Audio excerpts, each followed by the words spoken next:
এই সময়টা ছিল 1946 সাল, যখন রাজারা তাদের শক্তি দিয়ে রাজত্ব করত। সেই সময় এক বিশাল জঙ্গলের পাশে সরস্ব ও তিমির নামের দুটি রাজ্য পাশাপাশি অবস্থিত ছিল।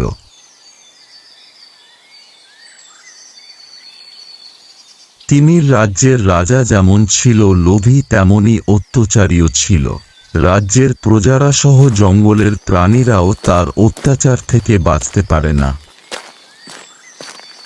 অপরদিকে সরস্ব রাজ্যের রাজা সবসময় অসহায় মানুষের পাশে দাঁড়ায়।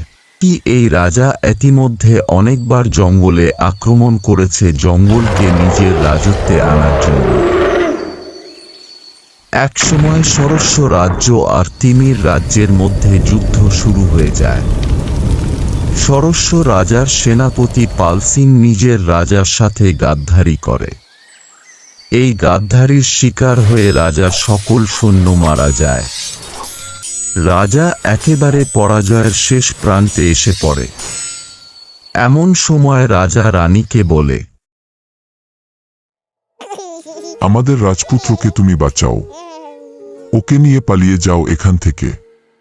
যাও, তাড়াতাড়ি যাও, আমাকে নিয়ে ভেবো না, আমাদের রাজপুত্রকে বাঁচতে হবে। সেই একদিন এই তিমিরকে পরাজিত করবে। রানী তার পুত্রকে নিয়ে প্রাসাদের পিছনের দিক দিয়ে বেরিয়ে পড়ে। রাজ্যের পাশের নদীতে রাজপুত্রকে ভাসিয়ে দেয়। তোমাকে বেঁচে থাকতে হবে বাবা, তোমাকে তোমার রাজ্য আবার ফিরিয়ে আনতে হবে, মানুষকে অত্যাচার থেকে রক্ষা করতে হবে। আমার বিশ্বাস তোমার কিছুই হবে না, তুমি আবার আসবে মানুষকে বাঁচাতে এই অত্যাচারী রাজার হাত থেকে। মিনিষেই সবকিছু ধ্বংস হয়ে যায়। তিমির রাজা রানীকে বন্দী করে ফেলে। এদিকে রাজপুত্র নদীতে ভাসতে ভাসতে জঙ্গলের গভীরে চলে যায়। জঙ্গলের মাঝে এক কাঠবিড়ালি হঠাৎ মানুষের কান্নার আওয়াজ পায়।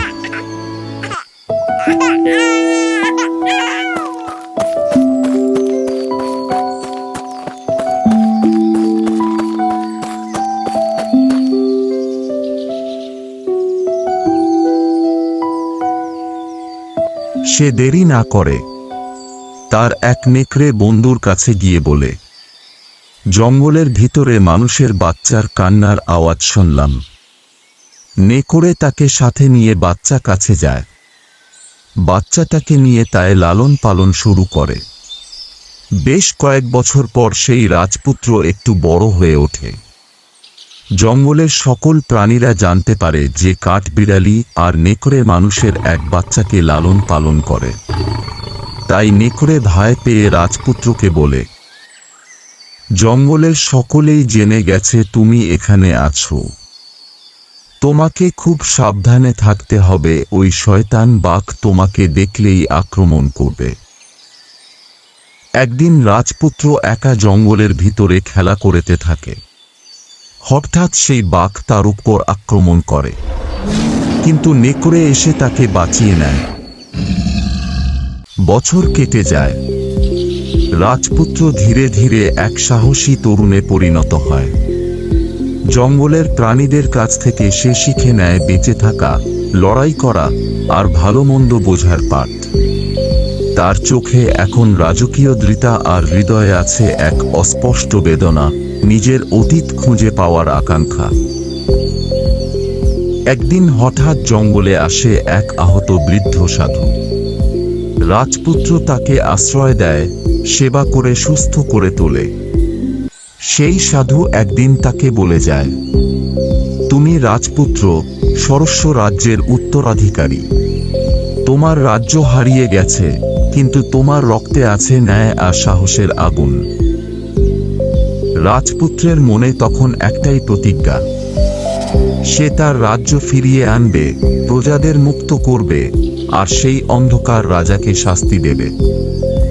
রাজপুত্র জঙ্গলের প্রাণীদের নিয়ে গঠন করে এক গোপন সেনাদল। নেকড়ে হয় তার সেনাপতি, কাঠবিড়ালি তার পরামর্শদাতা আর পাখিরা হয় তার বার্তাবাহক। তারা গোপনে তিমির রাজ্যে প্রবেশের পরিকল্পনা করতে থাকে। অবশেষে আসে সেই দিন, যেদিন ন্যায় আবার জেগে ওঠে। রাজপুত্র তার প্রাণীবাহিনী নিয়ে তিমির রাজ্যে হানা দেয়। এক ভয়ঙ্কর যুদ্ধ শুরু হয়। মানুষ ও প্রাণী মিলে লড়ে যায় অত্যাচারের বিরুদ্ধে। তিমির রাজা শেষমেশ রাজপুত্রের হাতে পরাজিত হয়। রাজপুত্র তার মাকে উদ্ধার করে মাকে বুকে জড়িয়ে ধরে কান্নায় ভেঙে পড়ে।